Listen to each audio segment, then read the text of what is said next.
Thanks so much, Mr. Leader. Thanks for these extraordinary members who are behind us and participating this morning. I think the leaders stated it well, and others have said it well this morning. This is a moment of great change in Washington. It's also a moment of clarity and real contrast. The contrast was on display last week on the House floor. It was a shameful display by the Democrats. They are flailing, as is noted. They have no leader, no vision, no plan, no platform they can run on, because that was repudiated in the election. And they're in a panic mode right now, and so you see them lashing out. You see increasing profanity. There are many stories, many of you have written about this new track they've taken, the new strategy, where they just scream and shout and curse at everyone. I don't think that's going to be very productive either. And you also see the contrast going on this morning. They either have an issue with reading comprehension, or they are attempting to run one of the most shameful misinformation campaigns that we've ever seen in our lives.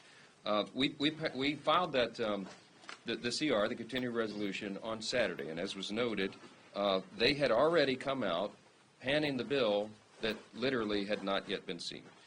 They said, quote, this is the House Democrat leadership team's statement on Friday. Remember, the bill was filed on Saturday afternoon. On Friday, they said, quote, Republicans have decided to introduce a partisan continuing resolution that threatens to cut funding for health care, nutritional assistance, and veterans benefits through the end of the year. Every single word of that is a lie. They just made it up. They didn't read the bill. It's nonsense. People are not buying this. And you see the contrast between one party, which is leading, moving the ball forward for the American people, and the other that is just screaming. Then the Democrats start parroting this talking point in interviews all weekend on CNN. They said, quote, it's so harmful to the American people. You know, cutting Medicaid, cutting Medicare, threatening Social Security, cutting veteran benefits.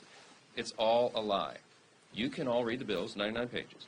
This clean CR contains no poison pill riders, no policy riders there at all, no cuts to Medicare, Medicaid, or Social Security, zero, no cuts to veterans benefits, zero. In fact, as was noted, we plus up the accounts for veterans.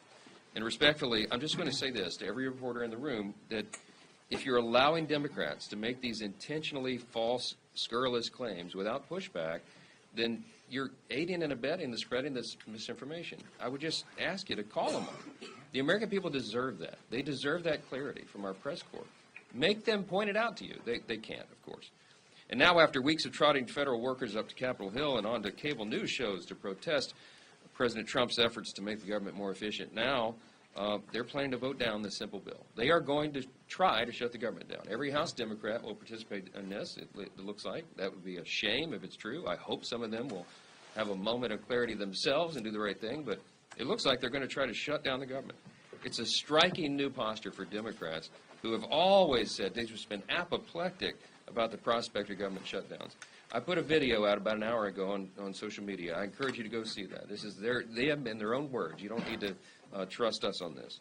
But Catherine Clark, here's one little zinger from her, quote, not only is it irresponsible and purposefully misleading, but it's also a dangerous precedent to be threatening a shutdown, unquote. Now remember, this is in last year, years past. Pramila Jayapal, quote, the tragedy here is all the civilian employees. It's the employees who are going to suffer, unquote. AOC, quote, it is not normal to hold 100,000 workers' paychecks hostage. It is not normal to shut down the government when we don't get what we want, unquote. I don't think I've ever agreed with her before. She's exactly right. Jerry Nadler said, quote, shutdown is really an extremist policy designed to appeal to an extremist base and hold the whole country hostage. Yeah, we agree. So they and all their colleagues need to do the right thing. Democrats have been insisting they're fighting for federal workers. You're about to see, again, on vivid display, very clear the contrast. You will see one team that is working to fund the government and make sure we do the responsible thing.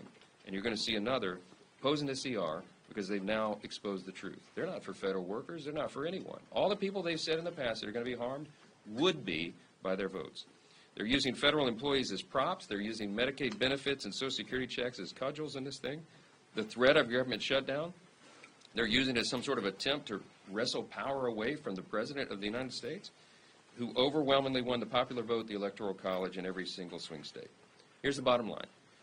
If congressional Democrats refuse to support this clean CR, they will be responsible for every troop who misses a paycheck, for every flight delay from reduced staffing at TSA, for every negative consequence.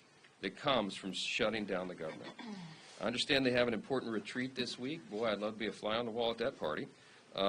Comes at a critical time since they don't have a leader, a message, or a platform. And I'm just going to say this. If our Democrat colleagues want to increase their 21% approval rating with the American public, they ought to start by doing the right thing and keeping the government open.